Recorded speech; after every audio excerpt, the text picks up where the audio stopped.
입원은 질환의 특성 및 환자 상태 등을 고려해서 임상적, 의학적 필요성이 있다고 판단되는 경우에 실시해야 하며 단순한 피로회복, 통원 불편 등을 이유로 입원 지시를 하여서는 안 된다라고 하고 있고요.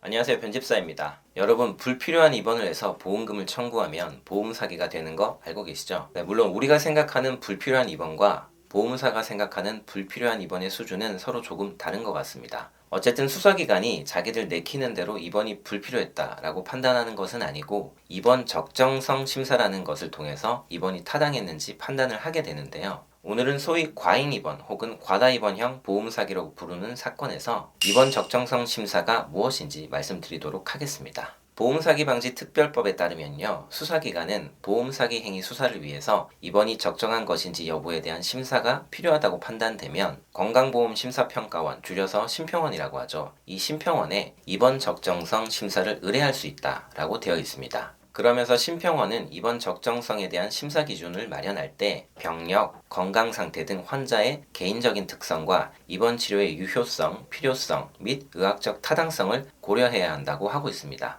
이 법에 따라서 심평원이 정한 입원 적정성 심사 처리안을 보면 심평원은 국민건강보험 요양급여 기준에 관한 규칙에서 정한 입원료 일반 원칙에 정한 사항을 고려해서 심사한다고 되어 있죠. 조금 어렵죠. 그럼 다시 이 규칙이 정하고 있는 내용을 살펴보면 입원은 질환의 특성 및 환자 상태 등을 고려해서 임상적, 의학적 필요성이 있다고 판단되는 경우에 실시해야 하며 단순한 피로회복, 통원 불편 등을 이유로 입원 지시를 하여서는 안 된다라고 하고 있고요. 그리고 다시 입원료 일반 원칙, 이 고시를 살펴보면 입원료는 환자 질환 및 상태에 대한 적절한 치료 및 지속적인 관찰이 필요한 경우 인정한다고 되어 있습니다. 네, 여러분 어떠신가요? 뭔가 명확한 기준이 있다고 느껴지시나요? 여러분은 어떨지 모르겠지만 저는 그렇게 느껴지지가 않습니다. 심평원에는 이 입원 적정성을 심사하는 위원이 21분 계시는데요. 이분들은 이 기준에 대해서 어떻게 느낄지 모르겠습니다. 물론 위원분들이 사례별로 나름대로의 심사 기준을 적용하고 계시겠지만 제가 알고 있기로 그런 기준은 공개되어 있지도 않은데 공개되지 않은 기준을 적용한 심사가 과연 객관적이라 할 수 있는가 하는 생각도 듭니다. 누군가는 그 결과에 따라서 수년간 감옥에서 생활을 할 수 있는데도 말입니다.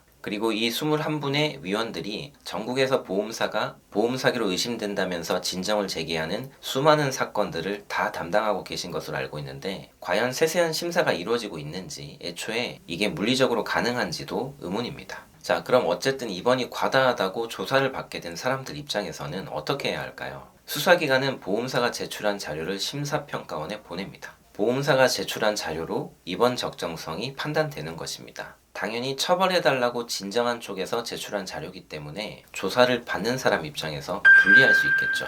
따라서 꼭 본인에게 유리한 자료를 수사기관에 제출해서 입원 적정성 평가 시 함께 검토될 수 있도록 해야 한다고 생각합니다. 저희 같은 경우는 과다 입원 사건을 변호할 때 저와 담당 간호사가 의뢰인의 의무 기록을 전부 분석해서 입원 필요 사유를 추출하고 이를 보기 좋게 정리해서 수사기관에 제출하고 있습니다. 최근에도 이런 과정을 통해서 불입건 결정을 받기도 했습니다. 오늘은 과다 입원 보험 사기 사건에 있어서 입원 적정성 심사가 무엇인지 그리고 관련해서 경찰 조사를 받게 됐을 때 어떻게 하면 좋을지 알아보았습니다. 여러분에게 도움이 되셨으면 좋겠고요. 저는 다음 시간에 더 유용한 정보를 가지고 돌아오도록 하겠습니다. 편집사였습니다.